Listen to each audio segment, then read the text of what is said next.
विनता लावण्य खाणी पतिव्रता परी मत्सर दोघी मध्ये। आता रात्री आपण कथा बघत होतो की सगळ्या सापांना जळावं लागलं आणि या सर्पसत्रामध्ये जो जन्मेजयाने यज्ञ केला त्यामध्ये त्याला जळावं लागलं त्या सर्व सापांना। त्या पाठीमाग त्यांच्या आईचा शाप होता असं रात्री आपल्याला सांगितलं।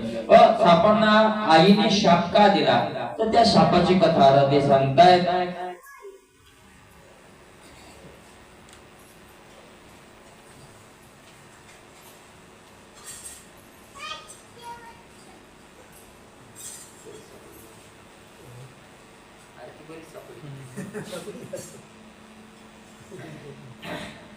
त्या शापाची ते कथा सांगतायत। एक दक्षाच्या दोन कन्या होत्या, दोन मुली। कश्यपाच्या स्त्रिया झाल्या त्या, एक कद्रू आणि दुसरी विनता। पतिव्रता विनता लावण्य खाणी पतिव्रता परी मत्सर दोघीमध्ये काय होता?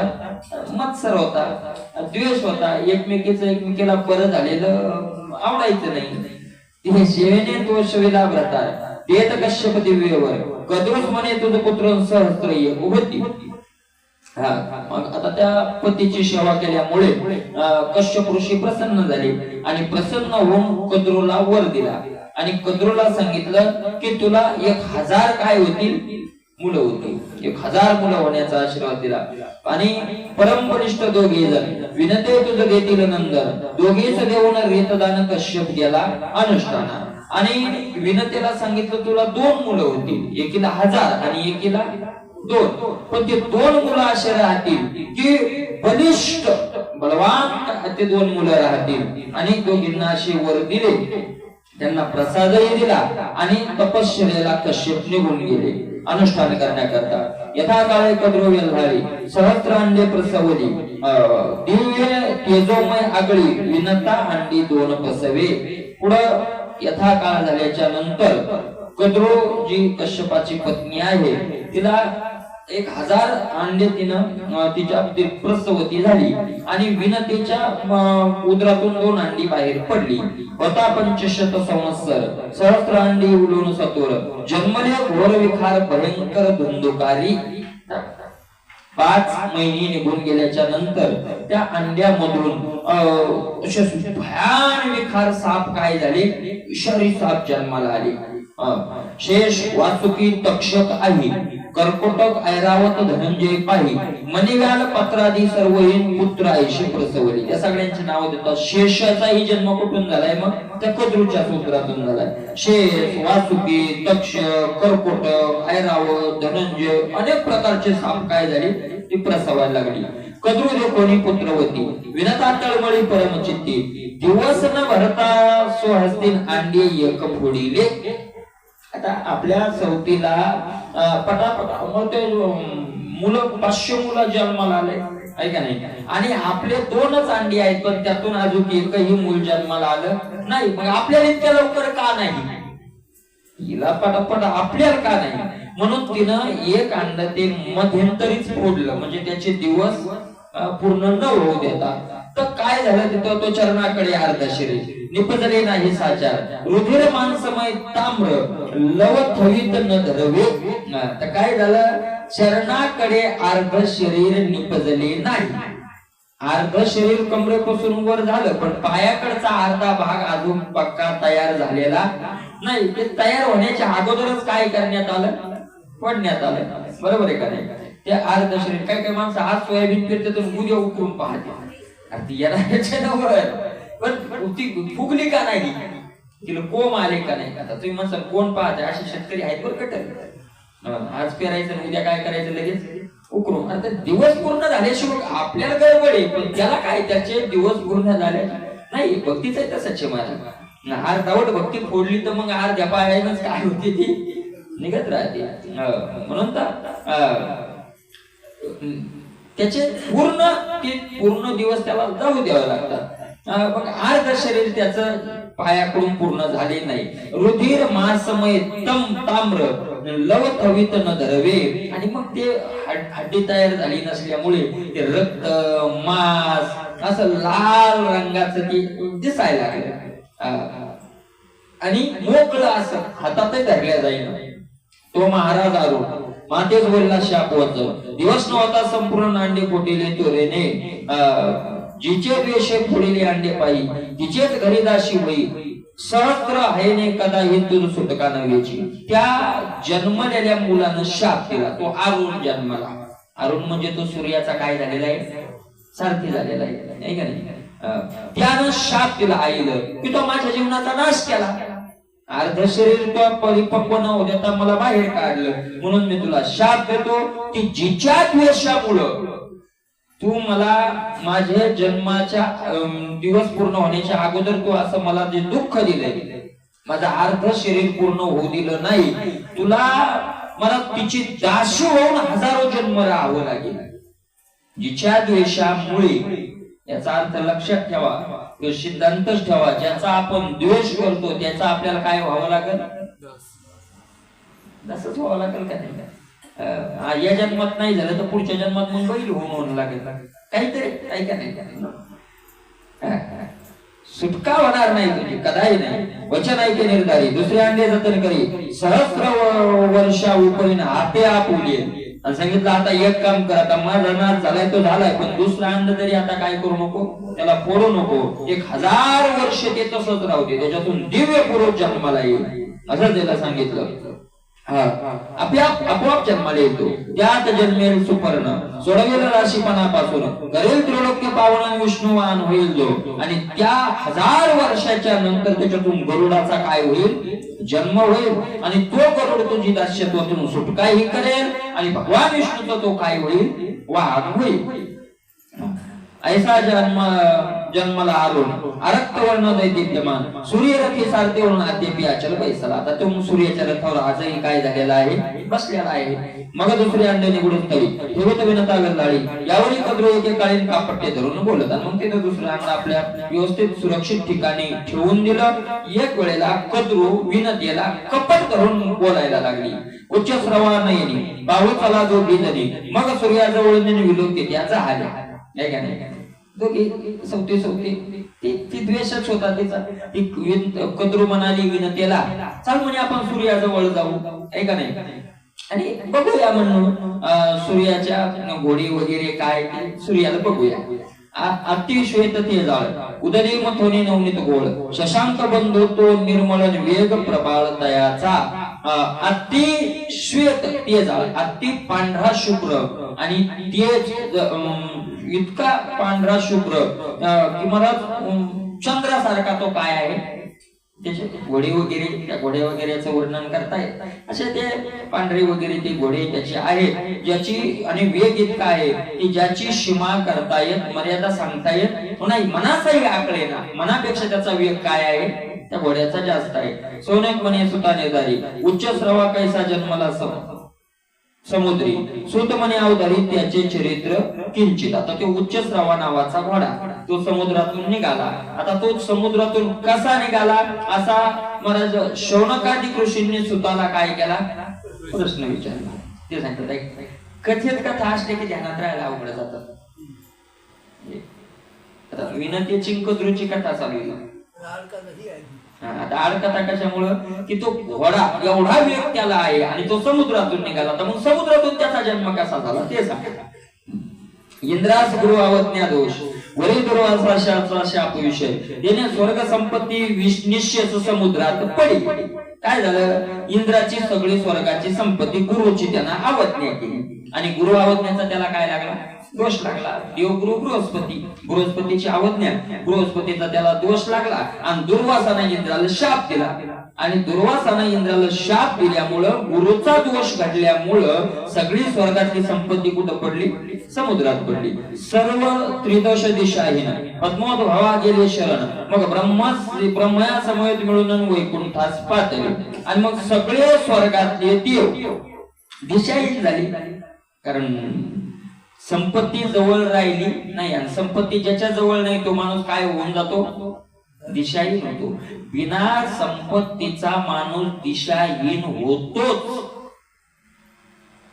दिशाहीन शब्दाचा अर्थ काय, दिशाहीन कुणाला म्हणतात, म्हणजे त्याच्याकरता दिशा कोणातरी दिशेला चालेल ना. तो दिशाहीन शब्दाचा अर्थ आहे काय जावं, कुणीकडे जावं, काय करावं हे ज्याला कळत नाही त्याला काय म्हणतात, दिशाहीन. आता बरं झालंय, नाही तर पहिले आखाडतोंडी सगळेच माणसं, बरेच माणसं काय व्हायचे, दिशाहीन. कुणीकडे जावं, कोणाकडे जावं, कुणी असे दिशाहीन व्हायचं आहे का नाही. आणि मग दिशाहीन होतं संपत्ती नसल्यावर, आहे का. संपत्ती नसल्यावर माणूस दिशाहीन होतो. निर्धन असेल तर तो काय होतो, दिशाहीन होतो. म्हणून माणसं म्हणतात आपल्या पुरता पैसा आपल्याजवळ पाहिजे. आणि संपत्ती नसताना जर दिशाहीन होत नसेल तर निश्चित तो भगवंताचा काय असेल, भक्त असेल. भक्त आहे महाराज तो नाही दिशाहीन होणार, नाही होणार दिशाहीन, त्याला होणार नाही तो. जरी झाला सुंदर तरी तो दातार स्वभाव न पडू. द्रव्याविन नरी जरी नर झाला, जरी झाला सुंदर तरी द्रव्याविन दातार स्वभाव न पडू. दाता जो असेल तो नाही केला, द्रव्याशिवाय काय नाही, शोभा नाही. बरोबर नाही, दिशाहीन होतो माणूस. आणि दिशाहीन होत नसेल तर तो निश्चित काय, भगवंताचा भक्त आहे. कारण तो बाह्य विषयावर कधीही अवलंबून राहत नाही. समुद्रात पडी एकदा मला आठवतंय बरं का, मी लहान होतो, उद्धव बाबा आले, ते दिंडी काढायच्या अगोदर यायचे पहिल्यांदा. म्हणजे ज्यावेळेस ते चांगले मजबूत चालायचे ते. आणि पाऊस सुरू झाला आणि तारी झोपलो, 2 बाजा होत्या, आम्ही झोपलो, पाऊस चालू होता. मग सहज तुम्ही म्हणले की आता पाऊस पडायला बाबा, आता बी भरण आणायचंय. उद्धव बाबाला आता बी भरण आणायचं कसं, मी ऐकू लागलो. ते म्हणले राम भाऊ, अहो वारकऱ्यां पंढरपूरला कधी जाणार, बिया बांधला होणारच ते काय राहत असतंय का, गेले त्याचं राहिलं का, म्हणजे त्याला त्याचं काय नाही, दिशाही नाही होत. परत काय काय हिंमत येते, कुठून हिंमत येते, काय ते आणि दुसरे मज नाही. आता अवघडच येते. समुद्रात पडी गेली, समुद्रात ती काय झाली, पडली. आणि मग ती दिशाहीन झाली, आहे का नाही, देव सगळे. आणि मग त्या सगळ्या देवांनी लक्ष्मीपती भगवान विष्णूला काय गेले, शरण गेले. काय करावं देवा, काय करावं, गेले शरण. आणि मग ब्रह्मदेवा सकट सगळे ब्रह्मदेवाला नेलं वैकुंठाला. बहुत करीत असताना तो सदा पद्मा क्षीर रमण म्हणे जायते असं साह्य करून समुद्र मंथन करा. आणि मग सांगितलं तुम्ही राक्षसांना सहकार्य घ्या, समुद्राचं मंथन करा. अनोख्याच्या प्रसंगीशी धाकटे काम सांगा दैत्याशी, त्यावर ते गर्वराशीन अवलंबतील थोडं कार्य. आणि काय करा, ज्या वेळेला तुम्ही तो समुद्र मंथनाचा आरंभ करसाल त्यावेळेला त्यांना मुद्दाम छोटं काम सांगा. आणि मग छोटं काम सांगितल्यावर ते म्हणजे आम्ही हलके आहेत का, आम्ही काय करू, मोठं काम करू असं म्हणते. आणि मग तेथे मी तुमची पाठी सर्वस्वी रक्षण जगज्योती ऐशी ऐकता गोष्टी त्रिदशेश्वर चालेला. आणि मग तिथं तुम्हाला काय अडचण आली तर भगवान विष्णू सांगितलं मी तुमचं रक्षण करेल. आणि असं ज्यावेळेला सांगितल्यावर इंद्र निघाला आत्मकार्य साधावया पूर्ण. बलीच्या ग्रहाशी सहस्त्र नयन विरोचन सुते सन्मानन बहुत केला ते समय. आणि बघ सगळं कार्य पूर्ण करण्याकरता इंद्र बळीकडे आला. आणि बळीकडे येऊन आणि मग सगळ्या इंद्राचा त्यांनी सत्कार सुद्धा केला. इंद्र म्हणे क्षीराब्दी मथुर रत्न काढावी संपूर्ण, तुमचा आमचा समानानुपात करू साच आहे. आणि जाऊ द्या म्हणला, इंद्र म्हणला बळीला आपण काय करू, समुद्र मंथन करू, त्याच्यात ते सगळी संपत्ती काढून अर्धी काय करू, वाटून घेऊ. अवश्य म्हणे प्रल्हाद पुत्र देवदानव झाले एकत्र, विधी म्हणे रवी अवक्रम मंदिराचेळ पाहिजे. आणि मग प्रल्हाद पुत्र म्हणजे प्रल्हादाचा नातू असलेला बळी, काय अडचण नाही म्हणे अवश्य. आणि मग देव आणि राक्षस सगळे एका जागी झाले. आणि त्यांनी सांगितलं की आपल्याला जर आता मला समुद्र मंथन करायचं असेल तर मंदराचेळ पर्वत लागेल. सहस्त्र योजने भूमी माझारी 11 सहस्त्र योजनेवरी बहु प्रयत्न केला सुरासुरी परी कोणाशी उठते ना. आता तो मंदराचेळ पर्वत आहे, 1000 योजन भूमीवर म्हणजे तो पसरलेला आहे, 1000 योजन भूमीवर पसरलेला आहे का नाही. आणि मग तो काय उपटणं सोपं आहे का. मग शेषा हाती मुरारी पर्वत काढावी झडकरी कडाळी रीतीने धरत रिंगज वजे. मग शेषाला भगवंतानं आज्ञा केली, शेषाच्या हातातून तो पर्वत काढला. ज्यावेळेला पर्वत उचलला त्यावेळेला सगळ्या पृथ्वी काय करायला लागली, हलायला लागली, कडका हादरा बसायला लागला. शेषे उचलून मंदरगिरी ठेवलाक्षरा विजेतिरी गिरडी तेव्हा निर्धारीन वासुकीची केली हो. आणि मग मंदिराच्या आणून शेषानं समुद्राच्या तीरावर ठेवला आणि जी दोरी असते घुसळण्याची दोरी ती वासुकी सापाची दोरी केली. शेषे उचलून मंदर कमलावराचे संकेत इंद्रमणी दानवते तुम्ही धरणे पुच्छते मुखरोत बेदरितो आम्ही. आणि मग देवाना ती सूचना सांगितल्या होत्या. मग इंद्राने सांगितलं हे राक्षसा तुम्ही शेपूट धरा. राक्षसांना सांगितलं शेपूट धरा. आम्ही तोंडाकडून धरतो सापाला.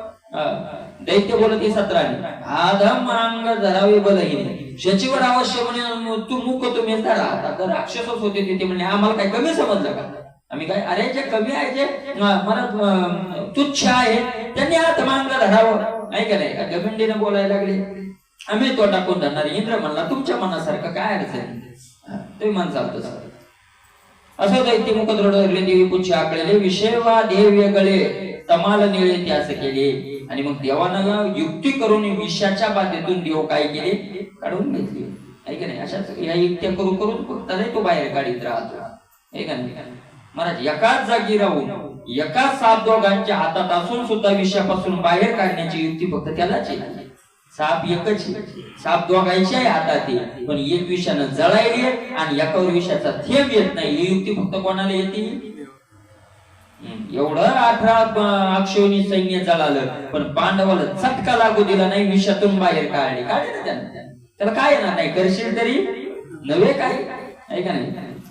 करता तुझ नव्हे काही ते दुसरे प्रमाणे न लागता काही पात्या पाती करशी डोंगराची राई न लागता काही पात्या पाती काही काय करायची गरज नाही. तो करून टाकतो युक्तीने. सगळे बाहेर काढले त्याने. गरजे समुद्रे घालता मंदरगिरी उडत झालेला निर्धारी मग तो वैकुंठ विहारी गमठ तळी झाला. पण तो मंदराचल पर्वत समुद्रात टाकला तो बुडायला लागला. आणि बुडायला लागला म्हणून भगवान विष्णूची पुन्हा प्रार्थना केली आणि भगवान विष्णूचा कच्छ अवतार तिथं झाला. म्हणजे देव कासव झाले आणि आपल्या पाठीवर तो काय केला तोलून धरला. गर्जना करी ते सुरासुर घुमो लागला क्षीरसागर मंथन मांडले आणि वर तडफडी शरीर वासुकीचे. वासुकी आता सोपं आहे का ते वडणं चाललाय शरीर तडफड हे व्हायला लागलं.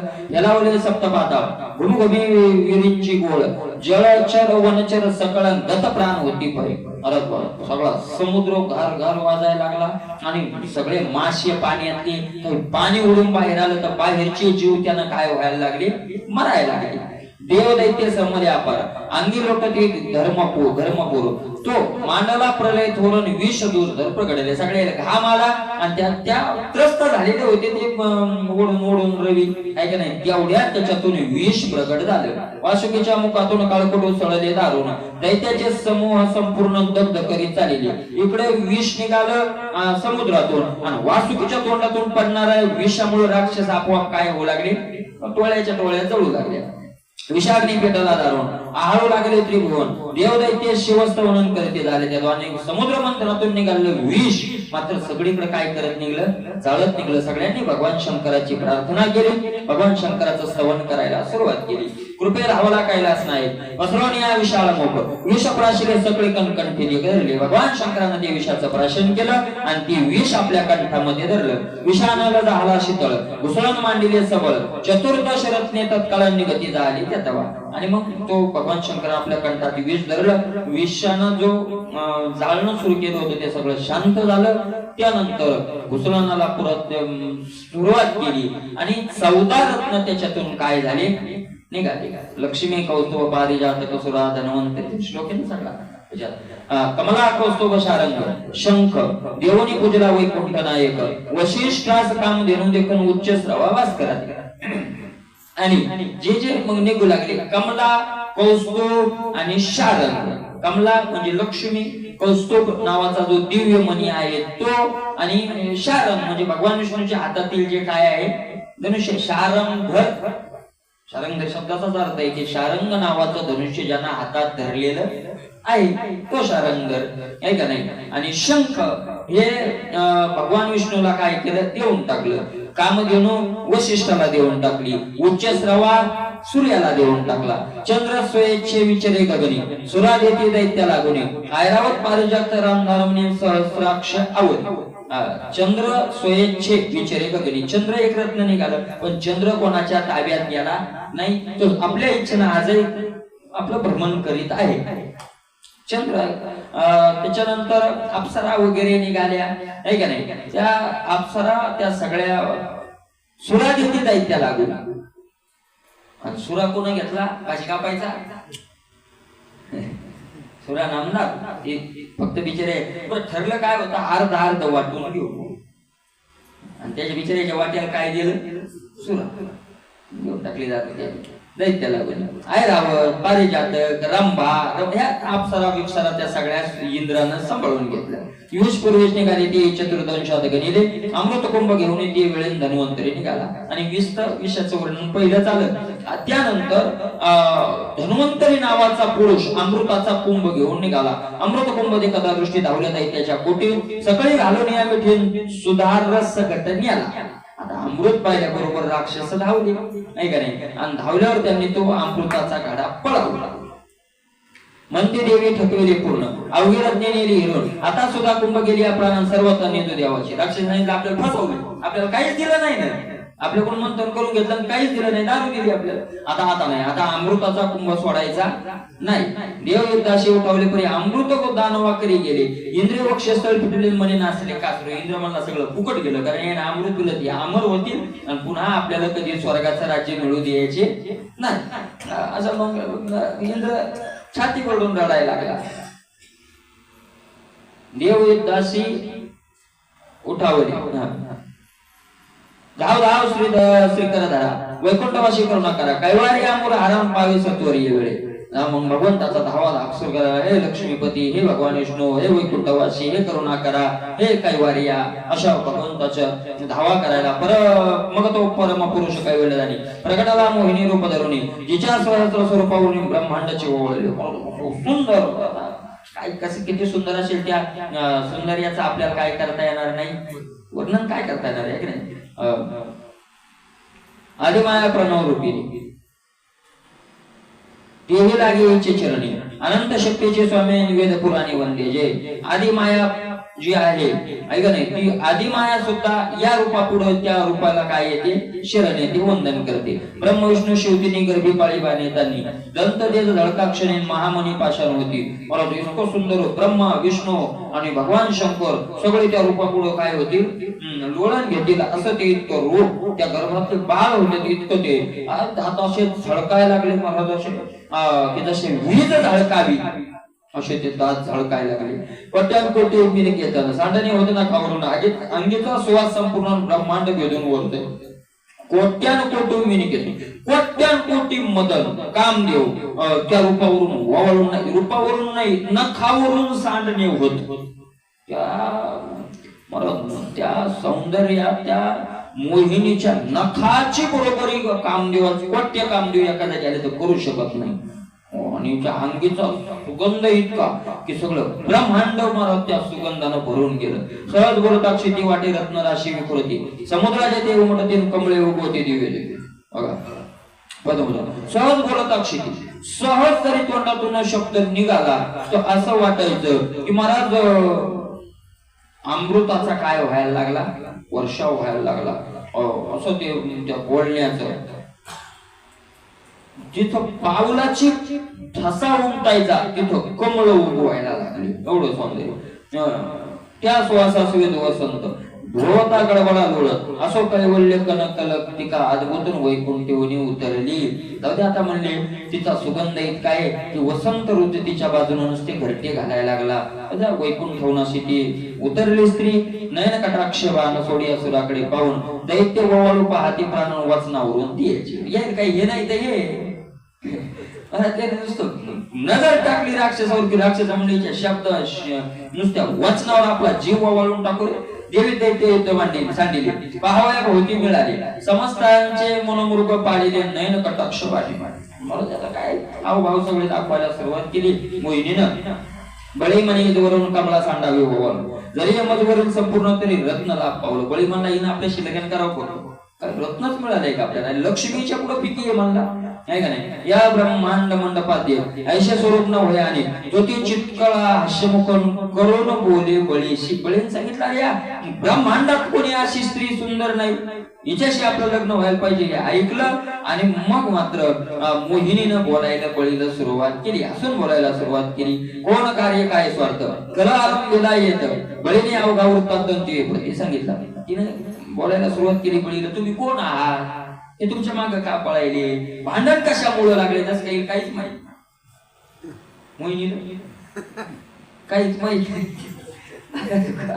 कशामुळे हे सगळे नाही का नाही? मग या हास्यामुळं तर त्या शाप त्याला गांधारी त्याला शाप. ते म्हणतो आम्हाला काय तुमच्यात तुमचं युद्ध, ती म्हणजे आमच्यात आमचं नाही, आमच्यात आमचं तोच लावतो. ठीक आहे नाही? तुला काय माहित नव्हतं, तुला माहित नव्हतं का माझे 100 मारायचे? हे सगळे कोण मारले? शापच घेऊन टाकला, तुझे मरतील म्हणे. तो म्हणला शाप तुझा मला बरं झाला मिळाला. सांग म्हणले मला तो काय तुमचं आहे? ठकून नेली अवघिरत नाही, आता भांडत अमृता करणे, आमचा व्यवहार तू निवडणे वाचना आधी तुझ्या. बळीने सांगितलं राक्षसाने द्या बाय याने आम्हाला फसवलंय, सगळे रत्न घेऊन गेले, आता अमृत आमच्या हातात आहे, आमचं भांडव मिटव, हे आम्ही तुझ्या शब्दाच्या बाहेर जाणार नाही. मोहिनी म्हणे हे नष्ट सर्व महाठक मी जाणे देव, जरी माझे वचने धराल भाव तरी अमृत वाढेन मी. असं पाहिजे. मोहिनीनं सांगितलं रे देव पहिल्यापासून मला माहिती आहे ठक येत म्हणजे फसवणारे, हे देव चांगले नाही फसवणारे. तुम्ही एक काम करा, त्याच्यावर विश्वास ठेवू नका, पण माझ्यावर आहे ना, हा म्हणजे तुझ्यावर आहे, एक काम करा, अमृत माझ्या हातात मी तुम्हाला वाटून देते.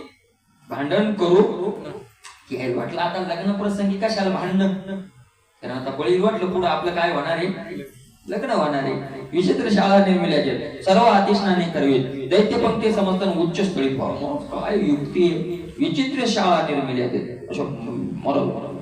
विचित्र शब्दाचा अर्थ भयानक नाही, विचित्र म्हणजे आकर्षक. आकर्षक अशा खोल्या तयार केल्या, आकर्षक अशा मरात ते काय म्हणते हाल तयार केले, येण्याची आकर्षक हाल तयार केले. आणि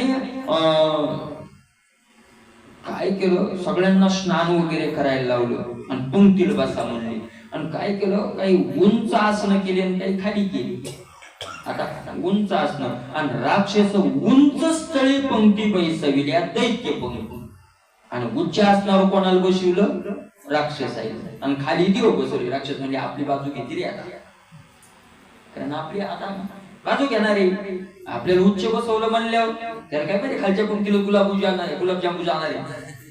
उच्च असतो देव खाली बैसवली. यावरील मोहिनी काय बोले, प्रथम कोणा वाढवले निरूपणला सांगावं. बघा आता आधी कोणाला वाढायचं सांगा. तो दैत्य बोलत येईल आधी देवास वाढी अमृत पाठ्या मी समजताना प्राशन करू साचाय.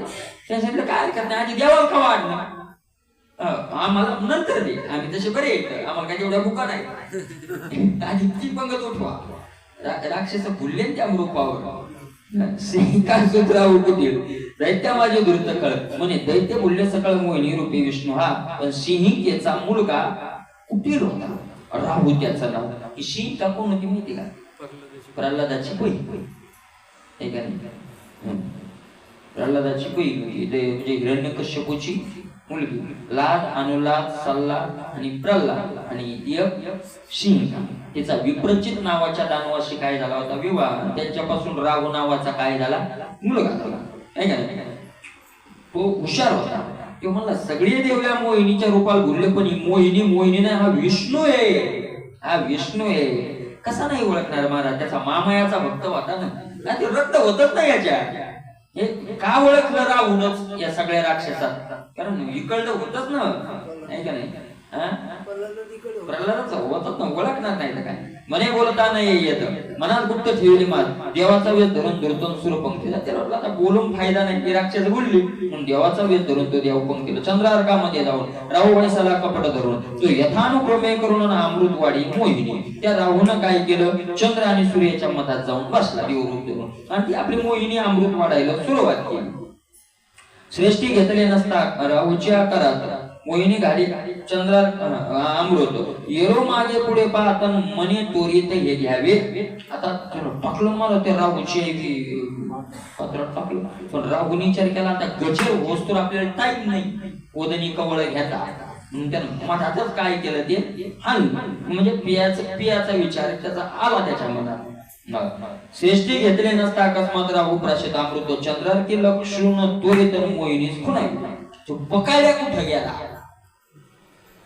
पकडल्या कुठे गेला तो पकडल्या गेला की चंद्रानं विचार केला की आपल्यापेक्षा श्रेष्ठानं सुरू केल्याशिवाय पंक्तीला सुरू करायचं नसतं, त्यानं मधात सुरू केलं याचा अर्थ काहीतरी दोष असला पाहिजे.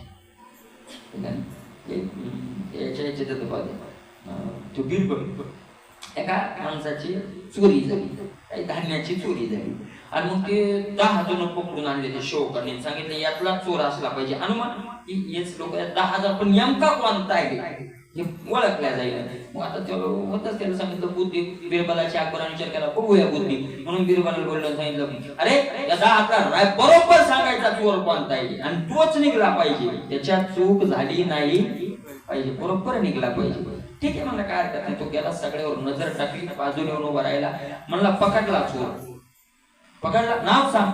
तो म्हणे नाव सांगायची गरजच नाही हो, अहो धान्य त्यानं चोरून आणलंय, पण धान्य चोरून आणत असताना जे गवत पडलेलं होतं त्या धान्याच्या बाजूला ज्यानं चोरी केली त्याच्या डोक्यावर अजूनही गवत चिटकलेलं आहे.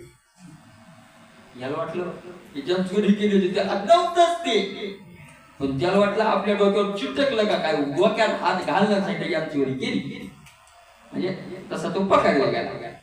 त्याने विचार केला की मध्यंतरी कसं काय घेतलं ना, सुरुवात कसं काय केली.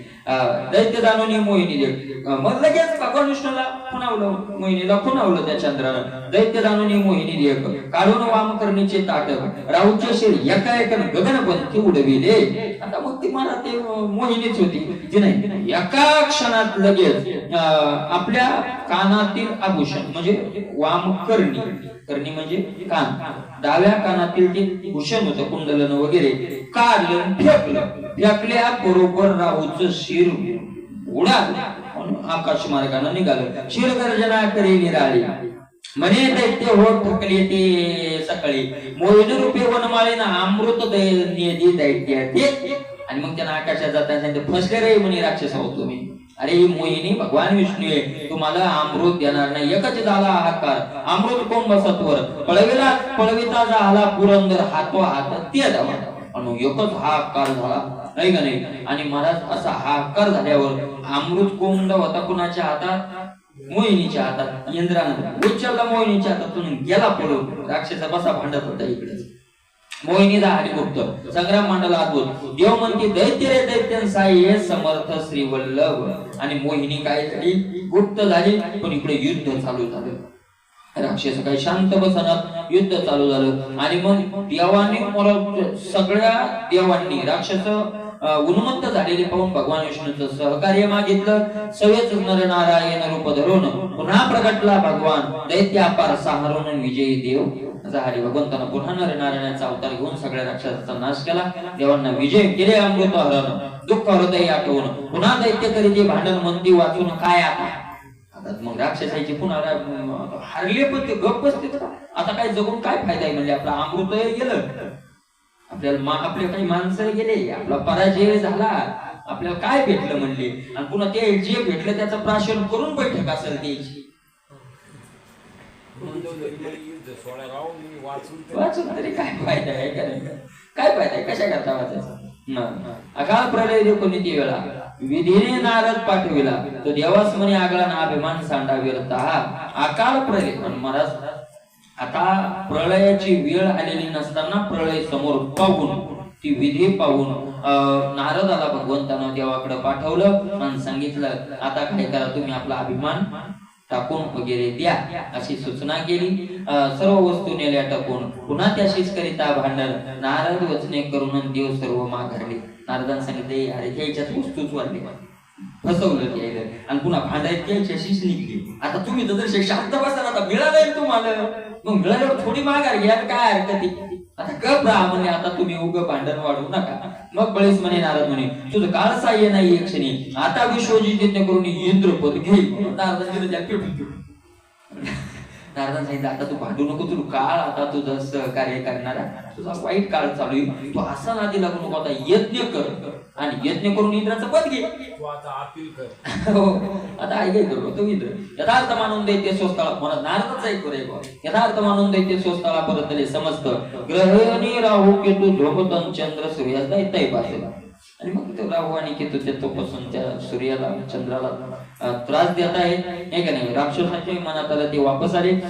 मग शतमुख करी बळी वामन रूपे वनमाळी प्रगटून घातला पाताळीनं अचळ राज्य दिले त्या महाराज.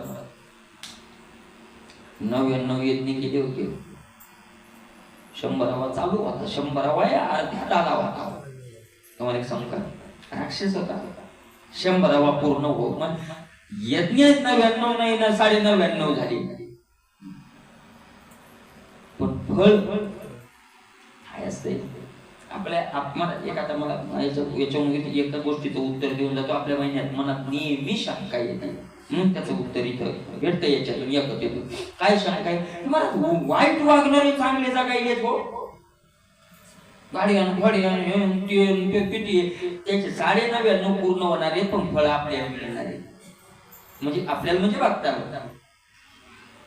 फक्त आज दुर्बल दिसेल, 99.5 यज्ञाचं फळ या इंद्राने मिळवलं तर त्याला भोगता आलं. इंद्र पदावर कायम राहिला ना, फळ शेवटी कोणाला मिळाले, याला. त्याच्या हाती काय, तेलही गेले, तुपही गेले, हाती रिकामे धुपाटणे राहिले, आज भरभराटी.